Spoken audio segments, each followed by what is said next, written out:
کہ اللہ کے نبی اتنا روزہ رکھتے تھے کہ ام سلمہ کہتی ایسا لگتا کہ پورا مہینہ کمپلیٹ اللہ کے نبی روزہ رکھتے کہ پورے سال میں ایسا لگتا کہ پورا مہینہ شعبان میں اللہ کے نبی صلی اللہ علیہ وسلم روزہ رکھتے ہوئے گزار رہے ہیں۔ لہذا معلوم یہ ہوا کہ اسلام کے اندر یہ دوسری چیز کا ہمیں علم ہوتا ہے کہ اللہ کے نبی اس مہینے میں بہت روزہ رکھتے تھے، اللہ کے نبی کو یہ مہینہ بہت پسند تھا، اور اللہ کے نبی کا معمول یہ تھا کہ اللہ کے نبی اس پورے مہینے کے اندر روزہ رکھتے ہوئے گزارتے تھے۔ اگلا مسئلہ یہ جانتے کیوں اللہ کے نبی روزہ رکھتے تھے اس مہینے کے اندر؟ یہ جو شعبان کا مہینہ چل رہا ہے، اللہ کے نبی اس مہینے میں کیوں روزہ رکھتے تھے؟ کیا ہے اس مہینے کے اندر خاص؟ ایسی کیا چیز ہے کہ اللہ کے نبی اتنا زیادہ اللہ کے نبی صلی اللہ علیہ وسلم روزے کا اہتمام کیا کرتے؟ اس مہینے میں رسول اللہ صلی اللہ علیہ وسلم کا معمول کیا تھا؟ آپ اس مہینے کو کیسے گزارتے تھے؟ اور ہم مسلمانوں کو اس مہینے کے اندر کیا کرنا چاہیے؟ حاضرین جمعہ، سامعین کرام، دینی ملی بھائیوں اور اسلامی ساتھیوں، شعبان کا یہ مہینہ چل رہا ہے، اس لیے اسی مہینے کے مناسبت سے آج کے خطبہ جمعہ میں ہم لوگ یہ جانیں گے کہ اس مہینے کے تعلق سے اسلامی تعلیمات کیا کیا ہیں، اس مہینے میں رسول اللہ صلی اللہ علیہ وسلم کا معمول کیا تھا، آپ اس مہینے کو کیسے گزارتے تھے، اور ہم مسلمانوں کو اس مہینے کے اندر کیا کرنا چاہیے۔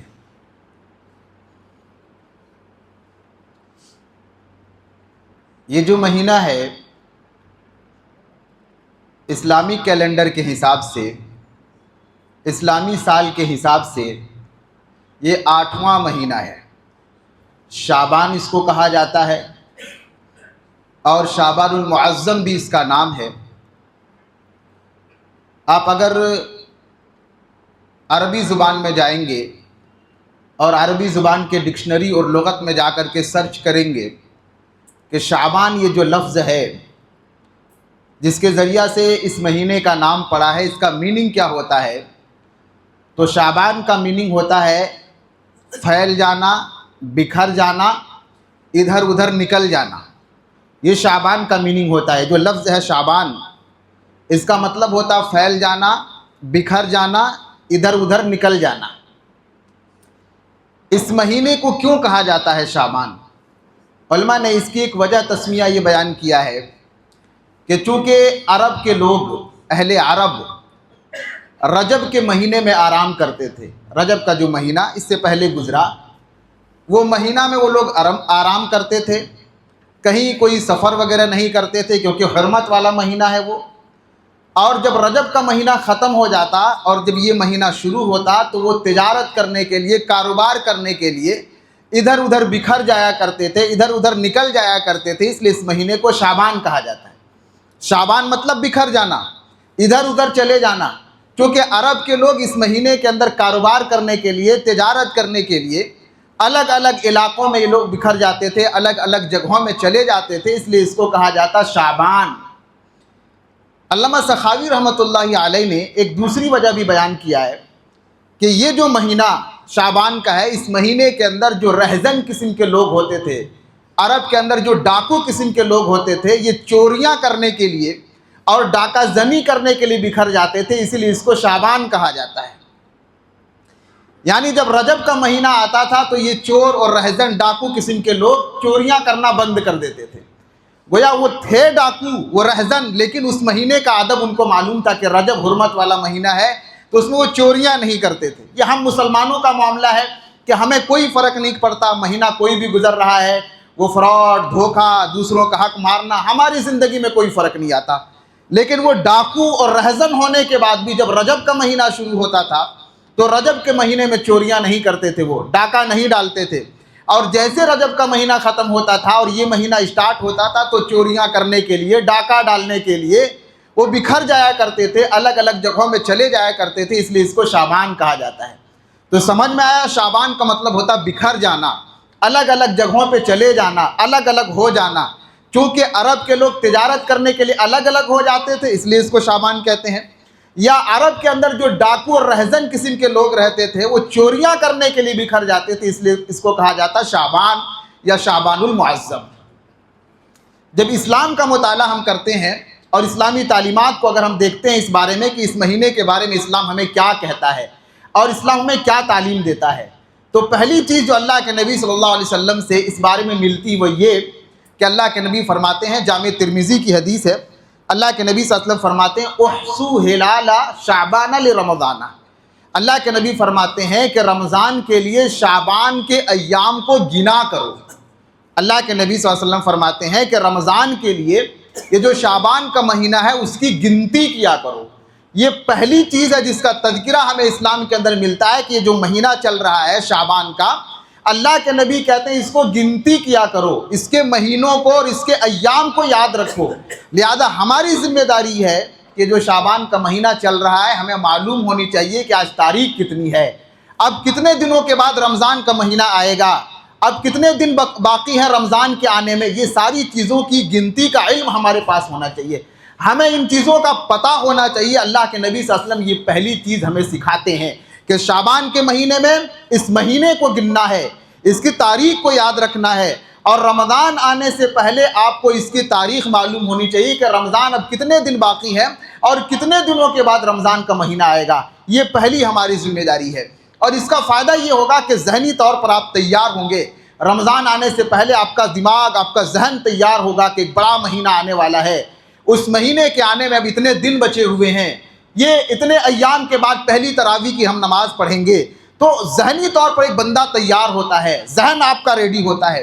آپ اس مہینے کے تاریخ اور ایام کو اگر یاد نہیں رکھیں گے تو مسئلہ یہ ہوگا کہ اچانک سے رمضان آ جائے گا، آپ کو پتہ ہی نہیں چلے گا، یہ مہینہ غفلت میں گزرے گا، اور اس کا نتیجہ یہ ہو جائے گا کہ کل سے آپ کو اعلان کیا جائے گا کہ آج پہلی تراویح کی نماز ہے، آدمی اتنا جلدی آ گیا رمضان۔ تو اللہ کے نبی صلی اللہ علیہ وسلم یہ پہلی تعلیم دیتے ہیں کہ جب شعبان کا مہینہ آ جائے تو شعبان کے مہینے کے دنوں کو گننا ہے، اس کی تاریخ کو یاد رکھنا ہے، اور رمضان کے لیے گن گن کر کے ایام کو گزارنا ہے کہ کتنے دن رمضان میں آپ بچے ہوئے ہیں۔ یہ پہلی چیز کا تذکرہ ہمیں ملتا ہے۔ قرآن و حدیث کا مطالعہ کرنے کے بعد اس مہینے کے تعلق سے جو دوسری چیز کا جو ہمیں علم ہوتا ہے یا دوسری چیز جو ہمیں معلوم پڑتی ہے وہ یہ کہ اللہ کے نبی صلی اللہ علیہ وسلم اس مہینے کے اندر بہت روزہ رکھا کرتے تھے۔ اللہ کے نبی، یہ جو شعبان کا مہینہ چل رہا ہے، اللہ کے نبی اس مہینے کے اندر کثرت کے ساتھ نفلی روزہ اللہ کے نبی رکھتے تھے۔ یہ دوسری چیز کہ اللہ کے نبی صلی اللہ علیہ وسلم جب شعبان کا مہینہ آتا تو بہت زیادہ اللہ کے نبی نفلی روزہ رکھتے تھے۔ ابو داؤد کی حدیث ہے، حضرت عائشہ رضی اللہ تعالی عنہا سے، کہتی ہے کان احب الشہور الی رسول اللہ صلی اللہ علیہ وسلم ان یصومہ شعبان، کہتی ہے حضرت عائشہ کہ اللہ کے نبی کو تمام مہینوں میں نفلی روزہ رکھنے کے لیے سب سے زیادہ شعبان کا مہینہ پسند تھا۔ سال کے جتنے بھی ایام ہیں اور سال کے جتنے بھی مہینے ہیں، حضرت عائشہ کہتی ہیں کہ ان تمام ایام میں، تمام مہینوں میں اللہ کے نبی کو نفلی روزہ رکھنے کے لیے شعبان کا مہینہ بہت پسند تھا۔ آپ اس سے اہمیت کا اندازہ لگائیں، یہ مہینہ اللہ کے نبی اس کو بہت لائک کرتے تھے، اللہ کے نبی کو یہ شعبان کا مہینہ بہت پسند تھا، اور نفلی روزہ رکھنے کے اعتبار سے اللہ کے نبی صلی اللہ علیہ وسلم اس مہینے کو بہت زیادہ پسند کیا کرتے تھے۔ اللہ کے نبی کا یہ محبوب مہینہ ہے شعبان کا مہینہ۔ دوسری حدیث آپ دیکھیں صحیح بخاری کے اندر حضرت عائشہ ہی سے مروی ہے، حضرت عائشہ رضی اللہ تعالی عنہا کہتی ہے کہ کان رسول اللہ صلی اللہ علیہ وسلم یصوم، جب شعبان کا مہینہ آتا تو اللہ کے نبی صلی اللہ علیہ وسلم روزہ رکھنا اسٹارٹ کرتے، اور اتنی کثرت کے ساتھ روزہ رکھتے تھے کہ ہم لوگ کہتے تھے حتی لا یفطر، کہ ہم لوگوں کو ایسا لگتا تھا کہ اب اللہ کے نبی روزہ چھوڑیں گے ہی نہیں۔ جب شعبان کا مہینہ اسٹارٹ ہوتا تھا تو اللہ کے نبی اتنا زیادہ روزہ رکھتے تھے، حضرت عائشہ کہتی ہیں کہ ہم کو لگتا تھا کہ اب روزہ اللہ کے نبی نہیں چھوڑیں گے، اور اللہ کے نبی جب روزہ چھوڑتے تھے تو ایسا لگتا تھا کہ اب روزہ رکھیں گے نہیں۔ اور آگے کی روایت ہے، حضرت عائشہ کہتے ہیں کہ اکثر صیامن، اللہ کے نبی رمضان کے بعد سب سے زیادہ روزہ جس مہینے کے اندر رکھتے تھے وہ یہی مہینہ شعبان کا تھا۔ حضرت عائشہ کہتے ہیں میں نے زندگی میں اپنی کبھی اللہ کے نبی صلی اللہ علیہ وسلم کو اتنا روزہ رکھتے ہوئے کسی مہینے کے اندر نہیں دیکھا جتنا اللہ کے نبی شعبان کے مہینے میں روزہ رکھتے تھے۔ اللہ کے نبی کو یہ مہینہ بھی پسند، اور اللہ کے نبی اس مہینے کو گزارتے کیسے تھے؟ اللہ کے نبی کا معمول یہ تھا کہ اس مہینے میں اللہ کے نبی کثرت کے ساتھ روزہ رکھا کرتے تھے۔ حضرت عائشہ کہتی ہیں کہ میں نے پورے سال میں جتنا اللہ کے نبی اس مہینے میں روزہ رکھتے تھے کسی اور مہینے کے اندر میں نے نہیں دیکھا کہ اللہ کے نبی اتنا روزہ رکھتے تھے۔ ام سلمہ کی حدیث ہے ابو داؤد کے اندر، کہتے ہیں کہ لم یکن رسول اللہ صلی اللہ علیہ وسلم، اللہ کے نبی صلی اللہ علیہ وسلم کسی مہینے میں مکمل روزہ نہیں رکھتے تھے سوائے شعبان کے۔ حضرت ام سلمہ کہتی ہیں کہ نفلی روزے کا معاملہ ہے، فرض تو اللہ کے نبی رمضان میں رکھتے ہی تھے، کہتے ہیں اللہ کے نبی فرض روزے رمضان کو چھوڑ کر کے کسی مہینے میں مکمل روزہ نہیں رکھتے تھے شعبان کو چھوڑ کر کے، یعنی اللہ کے نبی اتنا روزہ رکھتے تھے کہ ام سلمہ کہتی ہے ایسا لگتا کہ پورا مہینہ کمپلیٹ اللہ کے نبی روزہ رکھ رہے ہیں۔ اللہ کے نبی کا اہتمام کہ پورے سال میں ایسا لگتا کہ پورا مہینہ شعبان میں اللہ کے نبی صلی اللہ علیہ وسلم روزہ رکھتے ہوئے گزار رہے ہیں۔ لہذا معلوم یہ ہوا کہ اسلام کے اندر یہ دوسری چیز کا ہمیں علم ہوتا ہے کہ اللہ کے نبی اس مہینے میں بہت روزہ رکھتے تھے، اللہ کے نبی کو یہ مہینہ بہت پسند تھا، اور اللہ کے نبی کا معمول یہ تھا کہ اللہ کے نبی اس پورے مہینے کے اندر روزہ رکھتے ہوئے گزارتے تھے۔ اگلا مسئلہ یہ جانتے کیوں اللہ کے نبی روزہ رکھتے تھے اس مہینے کے اندر؟ یہ جو شعبان کا مہینہ چل رہا ہے، اللہ کے نبی اس مہینے میں کیوں روزہ رکھتے تھے؟ کیا ہے اس مہینے کے اندر خاص؟ ایسی کیا چیز ہے کہ اللہ کے نبی اتنا زیادہ اللہ کے نبی صلی اللہ علیہ وسلم روزے کا اہتمام کیا کرتے تھے؟ سنن نسائی کی روایت ہے، حضرت اسامہ بن زید حدیث کے راوی ہیں، مشہور صحابی ہیں اسامہ بن زید رضی اللہ تعالیٰ عنہ۔ آپ اس حدیث کو یاد کرتے جائیں جس میں اللہ کے نبی کے دور میں ایک مخزومیہ عورت، قبیلہ مخزوم کی ایک عورت نے چوری کر لیا، وہ بڑے گھرانے کی عورت تھی۔ اب جب اسلام کا مسئلہ آیا کہ اب اسلام میں یہ ہے کہ چوری کے بدلے میں ہاتھ کو کاٹ دیا جائے گا، تو قوم کے لوگ پریشان ہو گئے کہ بڑے گھرانے کی یہ عورت ہے، ان کا اگر ہاتھ کٹ گیا تو پورے سماج کے اندر ہماری ناک کٹ جائے گی۔ اس لیے پریشان ہو گئے کہ اب کیا کیا جائے، معاملے کو کیسے نپٹائیں گے؟ تو لوگوں نے آپس میں مشورہ کیا کہ اللہ کے نبی سے بات کرتے ہیں، اللہ کے نبی صلی اللہ علیہ وسلم سے بولتے ہیں، شاید اللہ کے نبی کوئی اور راستہ نکال دیں گے۔ اب مسئلہ آیا، ٹھیک اللہ کے نبی سے بات کرتے ہیں، لیکن کون اللہ کے نبی سے بات کرے گا؟ یہ جو مسئلہ آیا، کون ہے جو اللہ کے نبی کے سامنے جائے اور اللہ کے نبی کے سامنے بات کرے؟ صحابہ کرام نے آپس میں مشورہ کیا کہ اسامہ بن زید کو بھیجتے ہیں، جو حدیث کے راوی ہیں، کہتے ہیں اسامہ بن زید کو بھیجتے ہیں، اور حدیث کا الفاظ ہے کان حب رسول اللہ صلی اللہ علیہ وسلم، اللہ کے نبی کے سب سے چہیتے جو ہیں وہ اسامہ بن زید ہیں۔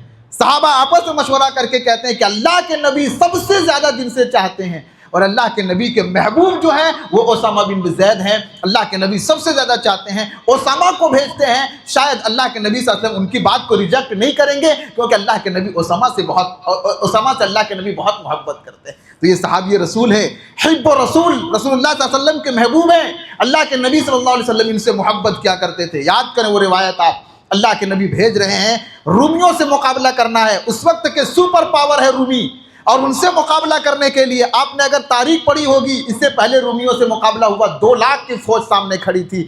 اللہ کے نبی جب رومیوں سے مقابلہ کرنے کے لیے فوج کو ترتیب دیتے ہیں اور فوج کو جب بھیجنے کا ارادہ اللہ کے نبی کرتے ہیں، تو اسامہ بن زید کو اللہ کے نبی کمانڈر بناتے ہیں۔ وقت کا سپر پاور، ان سے مقابلہ کرنا ہے، اور صحابہ کی جو فوج جا رہی ہے اللہ کے نبی اس میں کمانڈر بناتے ہیں اسامہ بن زید رضی اللہ تعالیٰ عنہ کو۔ 18 سال کے تھے جب اللہ کے نبی نے کمانڈر ان کو بنا دیا تھا۔ اللہ اکبر، کیسی نوجوانی تھی اور کیسے دین کے لیے خدمات تھے۔ 18 سال کا نوجوان، آج ہمارا نوجوان توحید نہیں جانتا ہے، اسلام کی تعلیمات اس کے پاس نہیں ہے، 18 سال تک ہم کو لگتا بچہ ابھی چھوٹا ہے۔ نبی کے دور کا نوجوان دیکھیے، 18 سال عمر ہے، اور 18 سال میں وقت کے سپر پاور سے مقابلہ کرنا ہے، اور اللہ کے نبی کمانڈر بنا کر کے ان کو بھیج رہے ہیں۔ اور فوج میں کون لوگ موجود ہیں؟ ابو بکر موجود ہیں، حضرت عمر فاروق موجود ہیں، جرنیل صحابی رسول حضرت خالد موجود ہیں۔ ان تمام کی موجودگی میں اللہ کے نبی نے جن کو کمانڈر بنایا تھا وہ اسامہ بن زید ہیں۔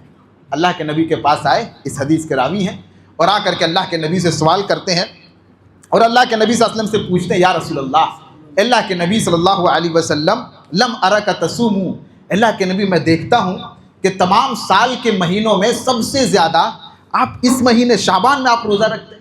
صحابہ اللہ کے نبی کی ایک ایک چیز کو نوٹ کرتے تھے کہ ہمارا نبی کرتا کیا ہے، ہمارا نبی کھاتا کیا ہے، ہمارے نبی چلتے کیسے ہیں، ساری چیزوں کو صحابہ اکرام نوٹ کیا کرتے تھے۔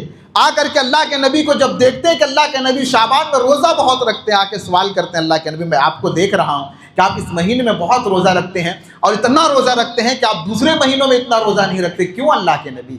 اللہ کے نبی نے 2 چیزیں بتائی، کہا ذالک شہر، یہ ایسا مہینہ ہے، یغفل الناس عنہ بین رجب و رمضان، یہ جو مہینہ ہے اکثر لوگ اس کے بارے میں غافل رہتے ہیں، یہ جو مہینہ شعبان کا ہے، اللہ کے نبی فرماتے ہیں کہ اکثریت لوگوں کی ایسی ہے کہ وہ لوگ اس میں غافل رہتے ہیں، عبادت کے معاملے میں سستی کے شکار رہتے ہیں، تو میں چاہتا ہوں کہ اس میں عبادت کر لے جاؤں۔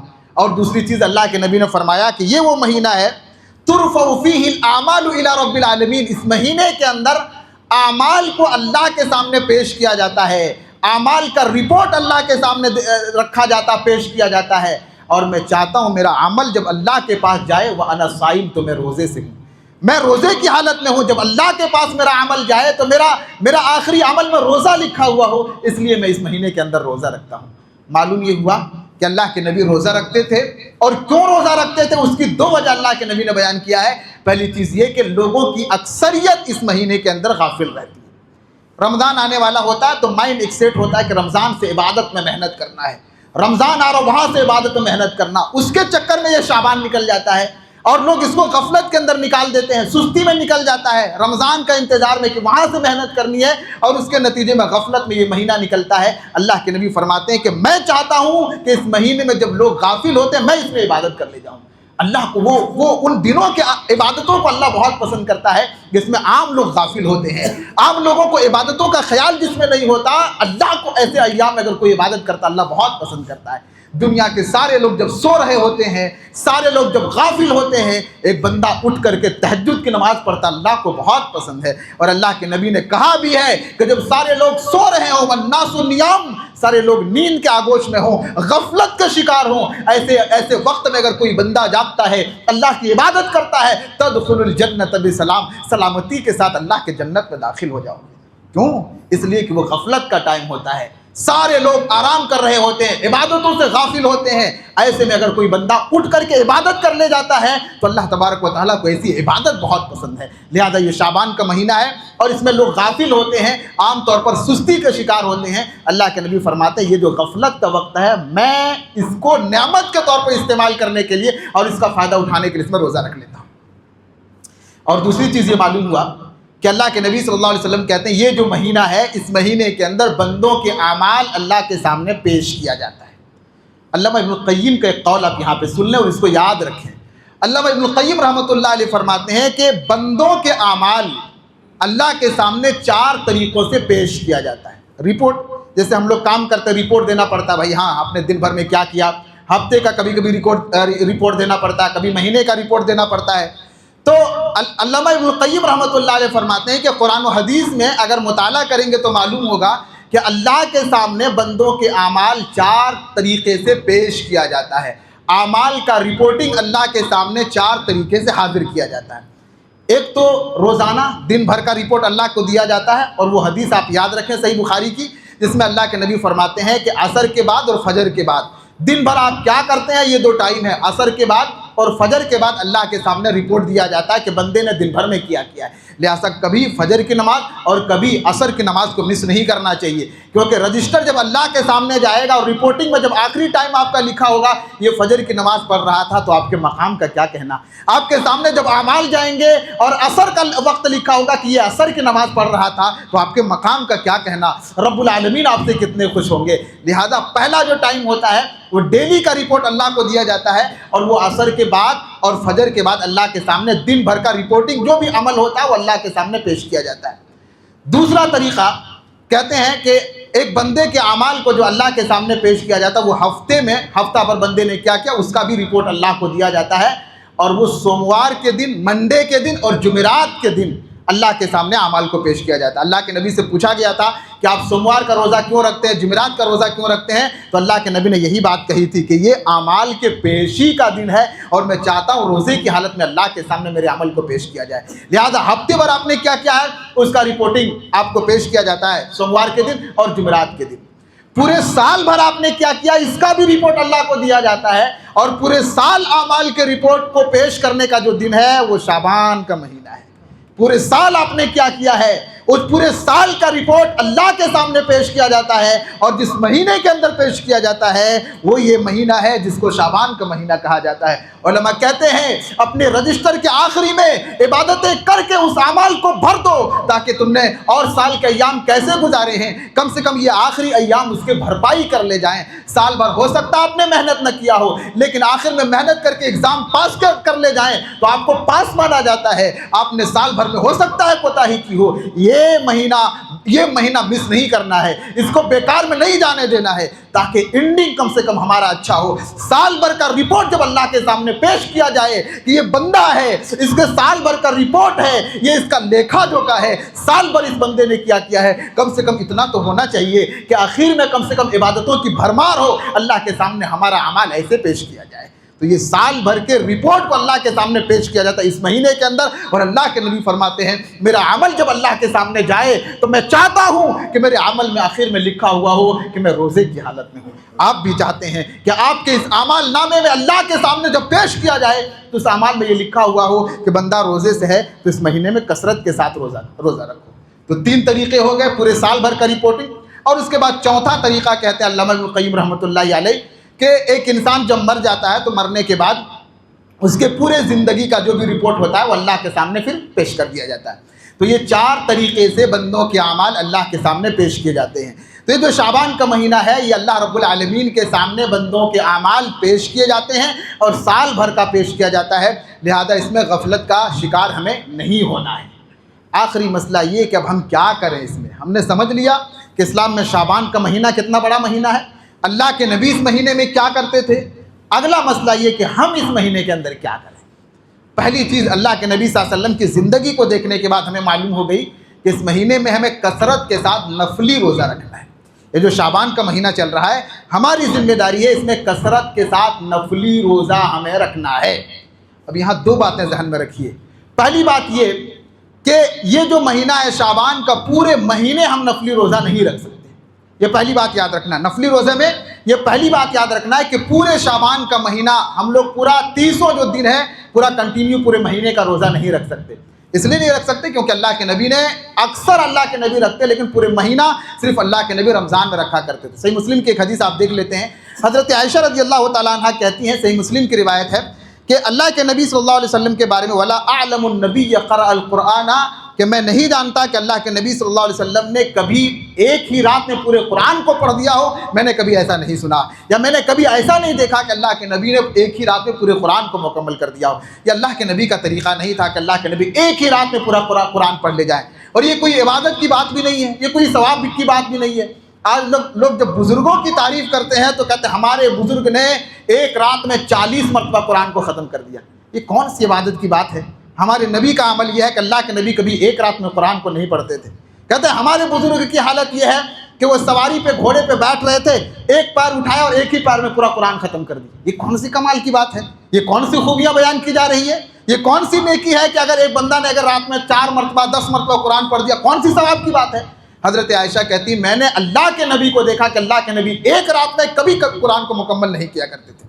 اور حضرت عائشہ رضی اللہ تعالیٰ عنہ کہتی آگے وَلَا صَلَّ لَيْلَةً إِلَى الصُّبْحِ، اور میں نے نہیں دیکھا کہ اللہ کے نبی نے پوری رات اللہ کے نبی نے فجر تک نماز پڑھی، میں نے ایسا اللہ کے نبی کو کبھی نہیں دیکھا ہے۔ اللہ کے نبی کا طریقہ رات میں جاگنے کا ہم جانتے ہیں کہ اللہ کے نبی عشاء کی نماز پڑھتے، سوتے تھے، آخری پار ہوتا تھا، اللہ کے نبی جاگتے تھے، تہجد پڑھتے تھے فجر تک، اس کا تذکرہ ملتا ہے۔ لیکن اللہ کے نبی نے عشاء بعد سے نماز اسٹارٹ کیا اور فجر تک کنٹینیو پڑھا ہو، کہتے ہیں ایسا میں نے کبھی اللہ کے نبی کو نہیں دیکھا۔ لہذا یہ بھی کوئی عبادت والی بات نہیں ہے کہ عشاء بعد سے آپ نے نماز شروع کیا اور فجر کی اذان ہو گئی آپ نماز پڑھتے رہ گئے، تو یہ بھی کوئی عبادت نہیں، بلکہ ایک طریقہ ہے رات میں کیسے جاگنا، عبادت کیسے کرنا ہے۔ اور تیسری بات حضرت عائشہ جو کہتی وہ یہ کہ میں نہیں جانتا کہ اللہ کے نبی صلی اللہ علیہ وسلم نے شہرن کاملا مکمل مہینے کا روزہ رکھا ہو رمضان کے علاوہ۔ وہ اللہ کے نبی رمضان کے علاوہ کسی بھی مہینے کا مکمل روزہ نہیں رکھتے تھے، لہذا ہم اس مہینے کے اندر روزہ رکھیں گے لیکن پورے مہینے کا روزہ نہیں رکھ سکتے، کیونکہ اللہ کے نبی صلی اللہ علیہ وسلم کسی مہینے میں رمضان کے علاوہ پورا روزہ نہیں رکھتے تھے۔ دوسری بات ہمیں یاد رکھنی ہے کہ پورے مہینے میں سے آپ جب چاہیں آپ نفلی روزہ رکھ سکتے ہیں، کسی دن کو خاص نہیں کر سکتے۔ اللہ کے نبی صلی اللہ علیہ وسلم سے کسی دن خاص کر کے روزہ رکھنے کا ثبوت نہیں ملتا ہے اس مہینے کے اندر، لہذا آپ پہلے رکھ لیجئے، بیچ میں رکھ لیجئے، آپ اس کو خاص نہیں کر سکتے کہ میں 15 شعبان کو روزہ رکھوں گا، خصوصیت کے ساتھ اسپیشل کسی دن روزہ رکھنا، اس کا ثبوت اللہ کے نبی سے نہیں ملتا، اور پورے مہینے کے اندر کوئی اسپیشل عبادت کرنا بھی اللہ کے نبی سے ثابت نہیں ہے۔ صرف اتنا ہے کہ اللہ کے نبی روزہ رکھتے تھے، اور اس کے علاوہ کوئی خاص رات میں اللہ کے نبی جاگتے تھے، کوئی خاص اللہ کے نبی 1000 رکعت والی نماز پڑھتے تھے، صلاۃ الفیہ۔ لوگوں نے گمراہی کی بھرمار کر دیا۔ آپ اس مہینے کو جب دیکھیں گے، شعبان کے مہینے میں اتنی خرافات اور بدعات کو لوگوں نے بھر دیا ہے، اللہ کے نبی کی سنت کو دیکھنے کی ضرورت ہے کہ اللہ کے نبی اس مہینے کو کیسے گزارتے تھے۔ لہذا دوسری چیز یاد رکھیے کہ کبھی بھی آپ روزہ رکھ سکتے ہیں، کسی دن کو خاص نہیں کریں گے، کوئی دن خاص کر کے کہ نہیں ہم 15 کو رکھیں گے، ہم 15 کو جاگیں گے، تو پھر یہ چیز عبادت نہیں بدعت کے دائرے میں آ جائے گا۔ لہذا اس بات کا ہمیں خیال کرنا ہے کہ کوئی دن خاص ہمیں نہیں کرنا ہے۔ اسی طرح پہلا کام ہمیں رمضان کے روزے یا ہمیں اس مہینے میں روزے کا اہتمام کرنا ہے، اور دوسری چیز یہ ہے کہ یہ جو مہینہ ہے، یہ مہینہ اعمال کے پیشی کا مہینہ ہے۔ اس مہینے کے اندر اچھا ایک چیز اور روزے میں آپ یاد رکھیں کہ اللہ کے نبی صلی اللہ علیہ وسلم کی حدیثیں آتی ہیں اس کے بارے میں کہ رمضان کے 1 دن یا 2 دن پہلے روزہ کو اسٹاپ کر دینا ہے۔ آپ پورے مہینے رکھیے، لیکن جب رمضان آنے میں 2 دن بچ جائے گا یا 3 دن بچ جائے گا تو اس سے پہلے روزہ نہیں رکھنا ہے، کیونکہ اللہ کے نبی صلی اللہ علیہ وسلم نے منع کیا ہے کہ رمضان سے 2 دن یا 3 دن پہلے روزہ مت رکھو، اس لیے کہ اپنے باڈی کو بھی ریڈی کرنا ہے۔ آپ تھکا لیں گے اسی مہینے کے اندر تو اس مہینے میں کیا کریں گے؟ لہذا 2-3 دن پہلے آدمی کو اسٹاپ کر دینا چاہیے، اس سے پہلے انسان جب چاہے روزہ رکھ سکتا ہے اور روزے کا اہتمام کر سکتا ہے۔ دوسری چیز، یہ اعمال کے پیشی کا مہینہ ہے، غفلت کا شکار نہیں ہونا ہے، سستی نہیں کرنا ہے۔ ہم میں سے ہر انسان کی فکر ہونی چاہیے، عبادتیں نارمل جو ایام میں کیے جاتے ہیں ان میں ہمیں اہتمام کے ساتھ اپنی عبادتوں کی فکر کرنی ہے۔ نمازوں کی پابندی کیجیے، جماعتوں کی پابندی کیجیے، اور جتنے بھی عبادت کے کام ہیں آپ ان میں پابندی کے ساتھ عمل کرنے کی کوشش کیجیے، اپنے عمل کے رجسٹر کو بہتر بنانے کی کوشش کیجیے۔ غفلت کا شکار نہیں ہونا ہے، شعبان کے مہینے کو ذہن میں رکھ کر کے اپنے آپ کو اس کے لیے تیار کرنا ہے۔ یاد رکھیں، آپ ابھی سے پابندی نہیں کریں گے، ابھی سے جماعتوں کا خیال نہیں کریں گے، رمضان میں آپ سے پابندی نہیں ہو پائے گا، اور جب تک پابندی کی عادت پڑے گی رمضان گزر جائے گا۔ لہذا ابھی سے عادت ڈالیے قرآن کے پڑھنے کی، جماعت کے ساتھ نماز پڑھنے کی، پہلی صف میں آنے کی۔ آپ ابھی سے پابندی کیجئے، انشاءاللہ رمضان آنے سے پہلے آپ کی ایک عادت ہو جائے گی اور رمضان پورا پہلی صف میں آپ کا گزرے گا۔ لہذا یہ غفلت کا مہینہ نہیں ہے، یہ سستی کا مہینہ نہیں ہے، اعمال کے پیشی کا مہینہ ہے۔ لہذا عبادتوں میں ہمیں محنت کرنا ہے۔ ایک آخری چیز یہ کہ اگر خواتین ہیں، عورتیں ہیں، تو حضرت عائشہ کہتی ہیں کہ میں جو رمضان کے روزے ہوتے تھے میں اس کو قضا نہیں کرتی تھی، یہاں تک کہ شعبان کا مہینہ آ جاتا تھا۔